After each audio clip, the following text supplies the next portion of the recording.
Our scripture lesson today is taken from the Gospel according to Matthew, chapter 16, verses 21 through 28. From that time on, Jesus began to show his disciples that he must go to Jerusalem and undergo great suffering at the hands of the elders and chief priests and scribes, be killed, and on the third day be raised.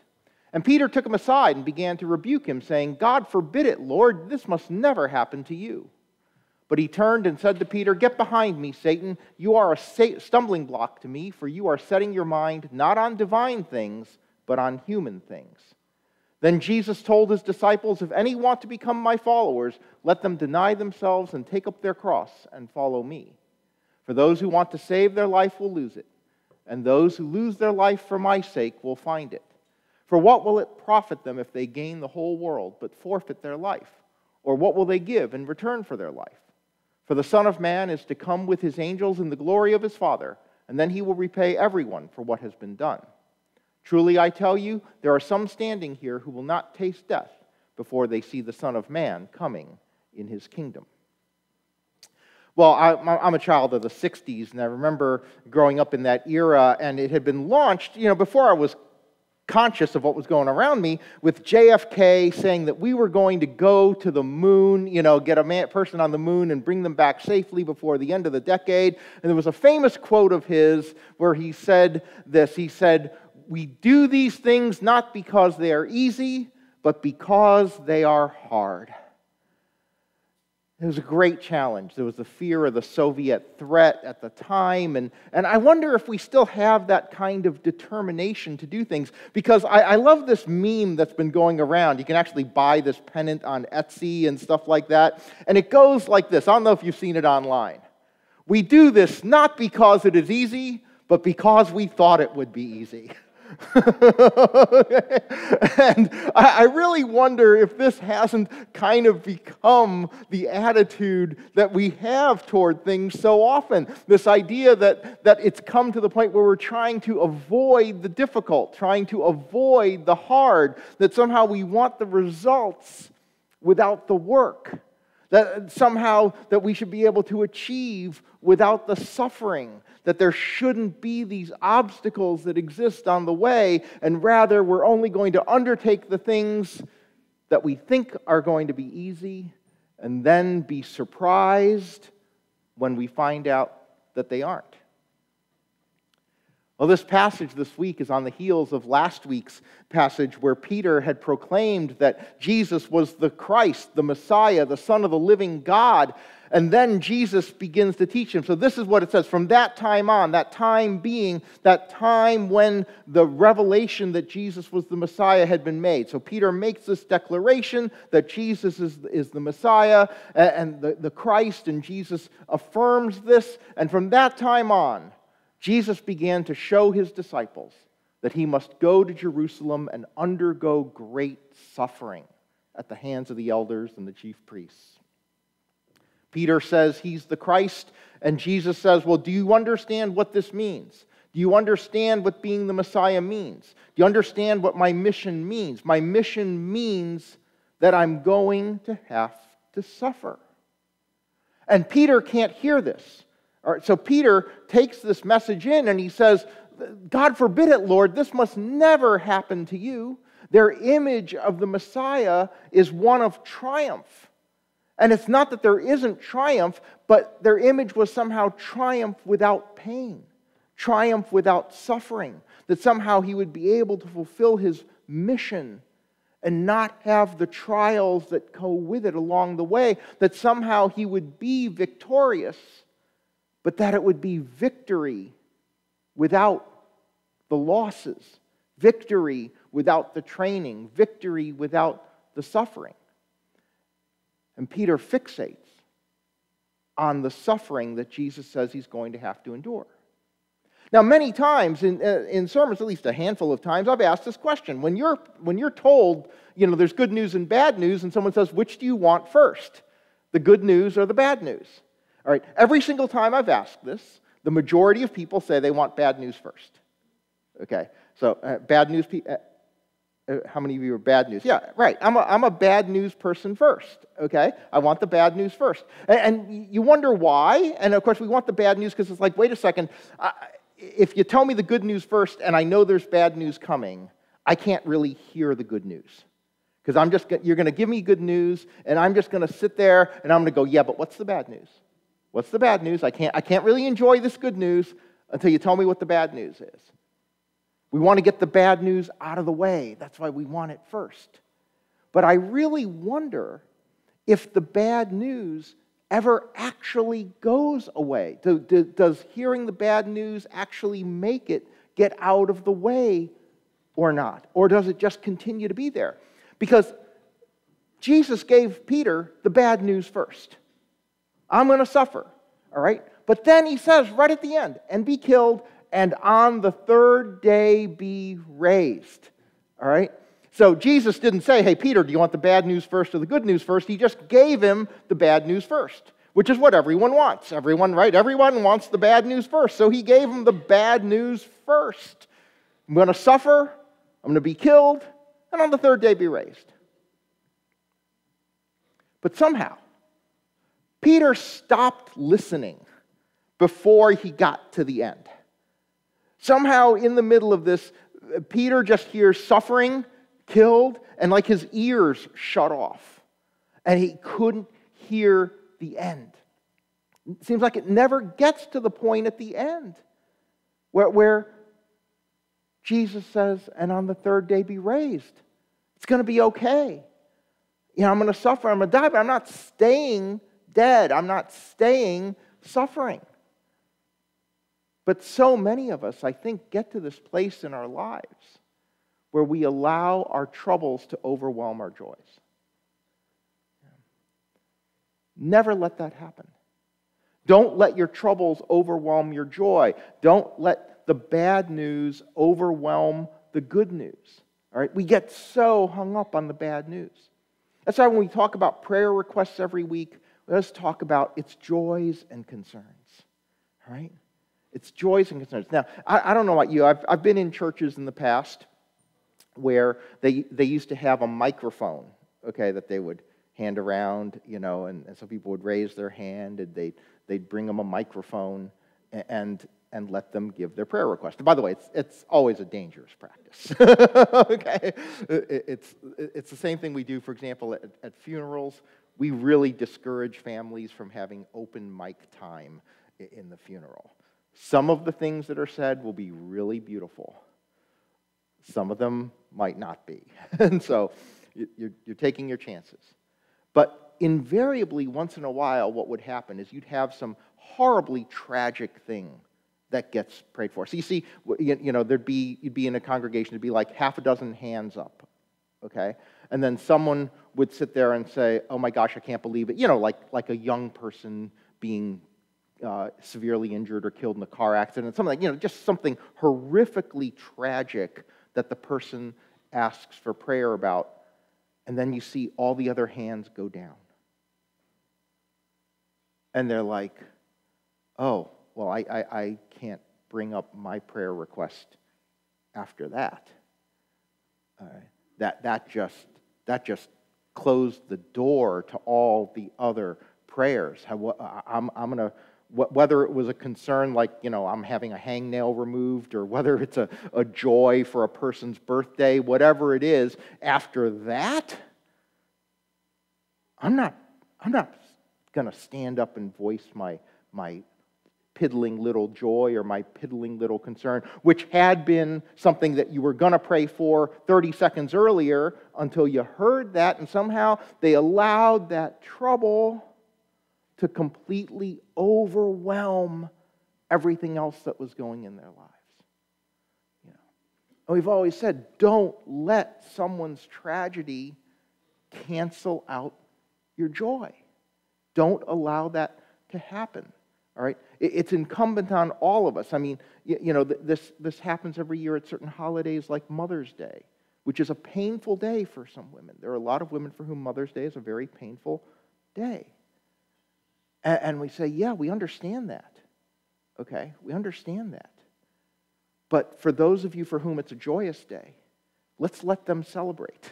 You know, let's not let whatever pain we may have been, you know, suffering cancel out someone else's joy. All right? Otherwise, what does the world come to if we allow the suffering that is ongoing everywhere, okay, cancel out the joy that we need to be experiencing? All right? And one of the reasons why we're able to do this is because we understand that our lives, the future of the world, is in God's hands. Right? And we trust that everything is in God's hands. We trust that there is a redemption for suffering, a redemption for hard times that will happen at some point.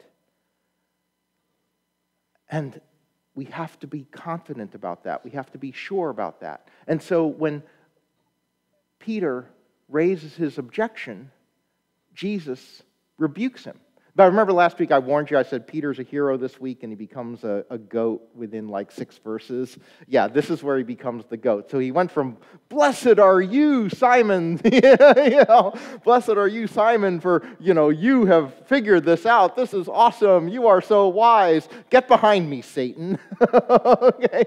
By the way, Satan is just the word for adversary. All right, so that's all it means. Satan just is the word, it means adversary. So Peter goes from hero to goat in like 6 verses. And the reason why, he said, look, you're a stumbling block. You're an adversary because you are setting your mind not on divine things, but on human things.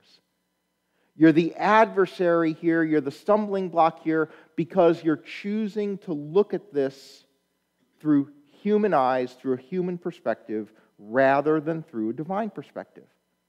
And in the divine perspective, the suffering will pass. The suffering will be redeemed. In the divine perspective, our futures are in God's hands. All will be okay. On the 3rd day, Jesus is going to be raised. Right? From the human perspective, sure, you don't want that Friday. Right? From the human perspective, Jesus as fully human and fully divine. From the human perspective, Jesus was in the Garden of Gethsemane praying that the cup would be taken from him, praying that he wouldn't have to go through what he would have to go through on Friday. He's praying that as the fully human Jesus, and the divine Jesus goes through with it, trusting and understanding that it would be okay, that it was going to be worth it. And Jesus says, look, from the divine perspective, okay, what does it profit you if you gain the whole world but forfeit your life? And by the way, this is not about dying, because if you gain the world and you die, okay, you really haven't gained anything, okay? So it's not about that. But what I always talk about when he talks about forfeiting your life, it's remembering that we are losing our lives every single day because time is passing, all right? It's not, you forfeit your life by spending it unwisely. That's how you forfeit your life. You forfeit your life by devoting your life to nothing of any meaning, of any good. All right? Every single hour, every single day, all right? If we don't do anything meaningful, we have forfeited that day. All right? We've spent our lives, we've spent our days on something that wasn't meaningful. It's like if you take your money and you spend it on something silly, all right, you fall for that infomercial at 3 a.m., okay, you just, what do we say? We say you threw your money away, right? You threw your money away. Did you literally? No, you didn't literally throw your money away, but you basically did. You spent it on nothing meaningful, nothing useful, nothing of note.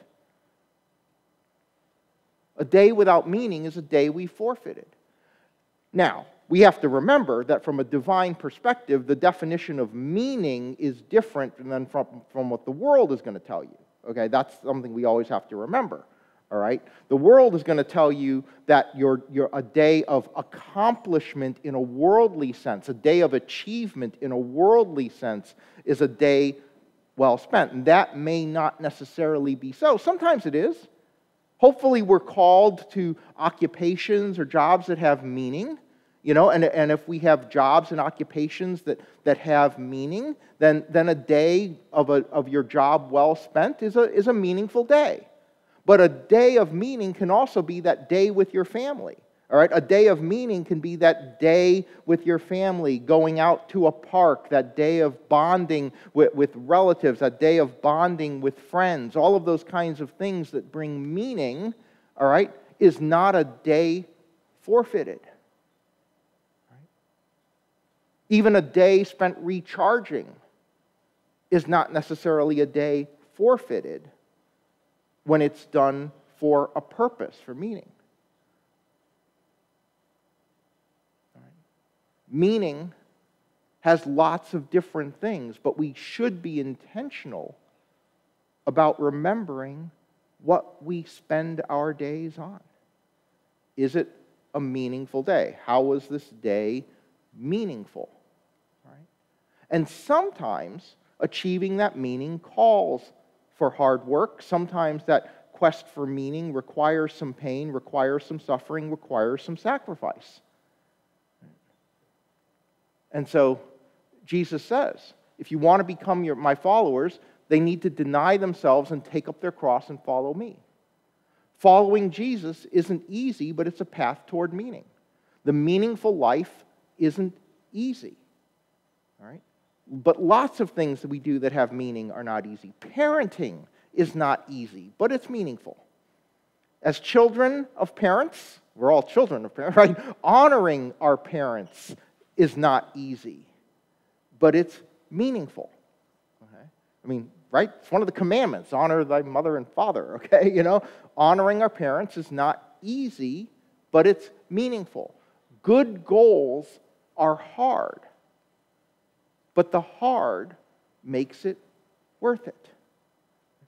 When I was at that conference a few weeks ago, one of the things Craig Rochelle said at a breakfast, it's just a throwaway line, but I really loved it, and I keep remembering this. And he said this, he said, the difference between where you are and where you need to be is the pain you're willing to endure. This is like your mantra for doing homework when you're a little kid, right? The difference, right? What's the difference between an A and a C? The pain you're willing to endure, okay? The homework you're willing to do. That's the difference, okay? The issue isn't whether things are hard, but whether it's worth it. Right? Whether it's meaningful. Right? Whether it gets us to where we need to be. Then everything else sort of recedes into the background. Okay? Once we have settled on something meaningful. How many of you, I have them on my wall, how many of you have a diploma framed somewhere in your house or on a wall or in an office or something like that? Right, okay. There's a lot of people where you have your diploma somewhere, right? You have a diploma of some kind somewhere. All right. You frame your diploma. Nobody frames their homework. Okay? So you didn't frame that midterm exam, all right? You didn't frame the 78 you got on your way that said that you need to study a little harder, okay?